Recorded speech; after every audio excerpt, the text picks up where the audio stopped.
सभी को नमस्कार, सत श्री अकाल, आदाब। जैसा कि अभी सर ने आपको बताया कि हम पंजाब से आए हैं, हम किसानों के बच्चे हैं। हम पिछले 4 महीने से सिंघू, दिल्ली के सिंघू बॉर्डर पर वहाँ की सड़कों पे बैठे हुए हैं।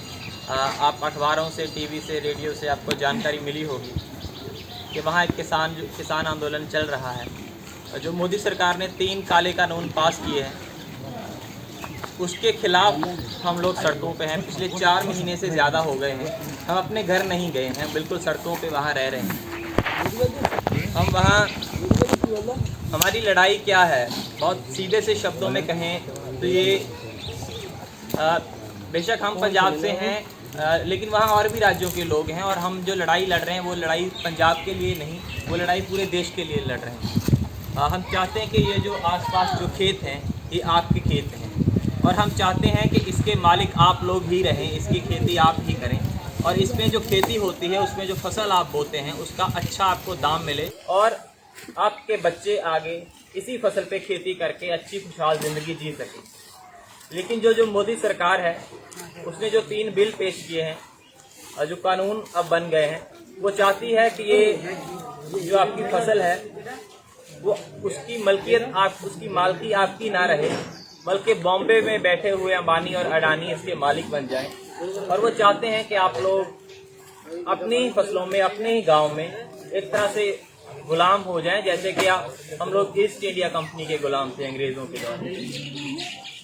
वो चाहते हैं कि आपकी जो फसल है जो आप भी बोएं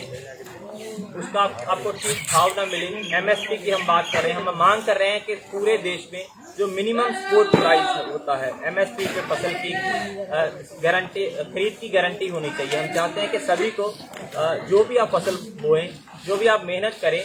आपको उसकी मेहनत का दाम, अपनी मेहनत का जो दाम मिले, उसका मूल्य मिले, कि आपका जो पसीना खेत में गिरता है उसका आपको मुआवजा मिले, उसका आपको कीमत उसकी मिले। उसके बाद आप जो इस पे खेती करें वो आपका जो धंधा हो, उससे आपके बच्चे आने वाले दौर में या आपके परिवार को एक खुशहाल ज़िंदगी जी सकें। तो ये बिल्कुल 2 पक्षों की लड़ाई है। एक तरफ हम सभी लोग जो हम जय किसान आंदोलन से हैं, जब बाकी सारे किसान संगठन मिलकर ऑल इंडिया किसान संघर्ष कोऑर्डिनेशन कमेटी जो पहले से काम कर रही है, करीब 250 संगठनों के, उसके बाद संयुक्त किसान मोर्चा बना वो काम कर रहा है। तो हमारा मकसद ये है कि एक बिल्कुल सीधी लड़ाई है। इस लड़ाई में एक बहुत सीधी लाइन खींच गई है। इस लाइन के एक तरफ हम सभी किसान, मजदूर, सभी किसान संगठन, देश के आम लोग, गरीब लोग हैं, जो भी मेहनत करते हैं, किसी भी तरह से मेहनत करने वाले लोग, और दूसरी तरफ उस लाइन के वो लोग हैं जो मेहनत तो बिल्कुल नहीं करते हैं, लेकिन वो आपकी मेहनत को लूट के अपना घर भरना चाहते हैं। जिनके सरदार या जिनके आप उन पे बिल्कुल ऊपरे कोने पे बैठे हुए वो मोदी सरकार है, और उसके ऊपर बैठे हुए अंबानी और अडानी है जो इस सरकार को चलाते हैं। तो हम आपसे यही विनती करने आए हैं कि आप लाइन के इस तरफ के लोग हैं जो मेहनत करने वाले लोग हैं, और जो लाइन के उस तरफ लोग हैं जो मोदी है या अंबानी अडानी है, आप उनको, आपके जैसे कि आपके यहाँ इलेक्शन हो रहा है, तो आप उनको ये बताने का काम करें कि आप इस लाइन के इस पार की लोग हैं, और जो लाइन के इस पार खड़े हुए लोग जो लड़ाई लड़ रहे हैं अपनी मेहनत को बचाने के लिए, अपने गांव को, अपनी खेती को बचाने के लिए, उस लड़ाई में उनको दिखाएं कि आप इस लाइन के हैं और आप इस लाइन के लोगों के साथ खड़े हुए हैं। और ये जो सरकार है वोट की भाषा समझती है। हम वहाँ 4 महीने से लड़ाई लड़ रहे हैं, हमारे 300 से ज़्यादा वहाँ किसान शहीद हो गए, और कोई एक्सीडेंट हो गया, किसी का सर्दी से मर गए, बहुत बुजुर्ग थे जो बहुत ज़्यादा सर्दी थी, हम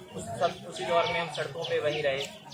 किसी का एक्सीडेंट हो गया, किसी को बीमारी लग गई, लेकिन सरकार के बिल्कुल इनको थोड़ा सा भी दर्द नहीं हो, इनका सीना फूटा नहीं। इसलिए हम अपना दर्द लेकर आपके पास आए हैं कि सरकार जो है वोट की भाषा समझती है, और इसलिए आप लोग किया इन्होंने कि जब हम दिल्ली में कूच जब हमने करना था तो इन्होंने हमारे रास्ते में नीचे कील गाड़ दिए, हमारी सड़कों के आगे बड़े बड़े बैरिकेड लगा दिए ताकि हम आगे जाके अपनी आवाज़ ना पहुँचा।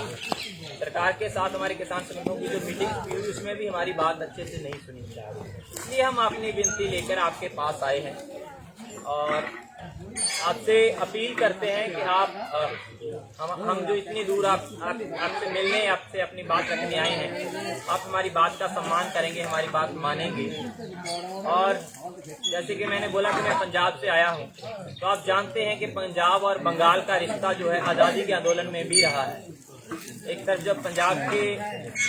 जो आज़ादी का आंदोलन चल रहा था, तो दूसरी तरफ बंगाल का चल रहा था, तो दोनों राज्यों के क्रांतिकारियों में आपसी बहुत अच्छे संबंध थे। तो आज भी जो किसान आंदोलन वहाँ चल रहा है और हम चाहते हैं कि यहाँ उस आंदोलन की जो आवाज़ बढ़े और एक साथ हम मिलके सरकार को बताएं कि हम अपने खेतों को, अपने गांव को, अपनी ज़मीन को, अपनी मिट्टी को कारपोरेट के गुलाम नहीं होने दें। तो इसलिए आपसे विनती है कि आप यहाँ पे इसके लिए सबसे बड़ा एक तो आप बीजेपी को वोट नहीं देंगे किसी भी हालत में, और दूसरा जो है आप आगे से अपने किसानी की लड़ाई को संगठित करने के लिए आपसे विनती है कि आप अपने अपने हर गाँव में जो है किसान संगठन की इकाई बनाइए, किसान संगठन की टीम बनाइए, जय किसान आंदोलन की टीम बनाइए, ताकि कभी भी जो आगे तक ये बहुत लंबा आंदोलन जो लड़ा जाएगा, ताकि आपको किसानी की समस्याओं को लेके और पूरे आंदोलन में आपकी जो भागीदारी नेशनल स्तर पे हो सके, देश स्तर पे हो सके। तो ये दो अपीलें, एक तो आप बीजेपी को वोट नहीं देंगे, खुद भी नहीं देंगे और अपने जानकार रिश्तेदार सभी को कॉल करके भी बोलेंगे कि वोट ना दें, और दूसरा आप अपने गाँव में जो जय किसान आंदोलन की किसान संगठन बनाएंगे। बहुत धन्यवाद।